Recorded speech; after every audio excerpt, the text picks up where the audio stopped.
Et addition dont on vous a déjà parlé sur les pentes sous-marines du Piton de la Fournaise. Plongeurs et scientifiques du projet Biolab ont relevé 1 millier d'espèces déjà, notamment 2 espèces de requins.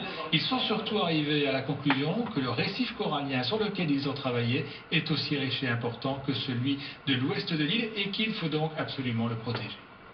On a pu décrire des habitats qui n'existaient pas encore à La Réunion, et notamment sur la coulée 1977 sous-marine, s'apercevoir que finalement il y avait autant de coraux dans le sud de La Réunion que sur les côtes ouest.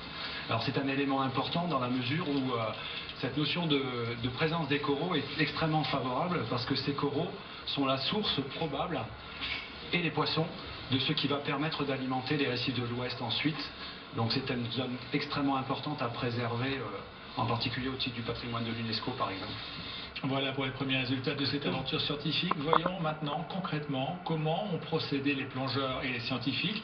Une plongée au cœur de l'opération Biolab en compagnie de David Coine.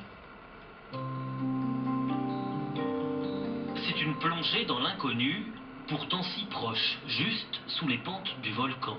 Un territoire sans arrêt remodelé au gré des coulées de lave et jamais inventorié.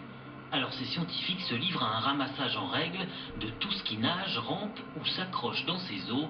Un vrai travail de fourmis marines. Chaque site est découpé en 3 zones verticales, de 0 à 20 mètres, de 20 mètres à 10 mètres et de 10 mètres à la surface. Donc on échantillonne 15 minutes par zone, et ceci en remontant le long du tournoi. Les échantillons ensuite sont soigneusement triés dans un laboratoire provisoire installé sur place et peuplé de spécialistes. Je suis Fabien Mataille. Les espèces sont relevées sur chaque coulée de lave entre 1977 et 2007. On obtient ainsi une idée très précise de leur vitesse de croissance, chaque éruption remettant les compteurs de la vie sous-marine à zéro. Ça permet d'avoir également quelle est la stratégie d'installation des coraux. Il y a toujours un groupe d'espèces opportunistes qui se fixent en premier, et petit à petit, au cours des ans, d'autres espèces vont venir s'ajouter pour structurer ce peuplement. En 10 jours, près d'1 millier d'espèces ont été recensées et l'on n'est pas à l'abri de nouvelles découvertes.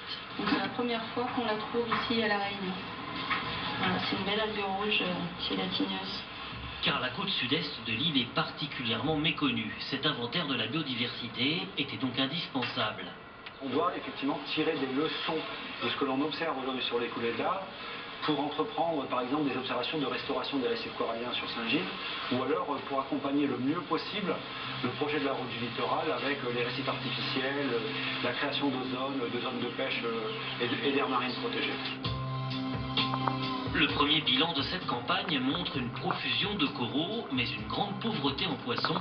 3 à 4 années de publications scientifiques approfondies vont suivre, et les profondeurs du Grand Brûlé perdront un peu de leur mystère. De l'actualité.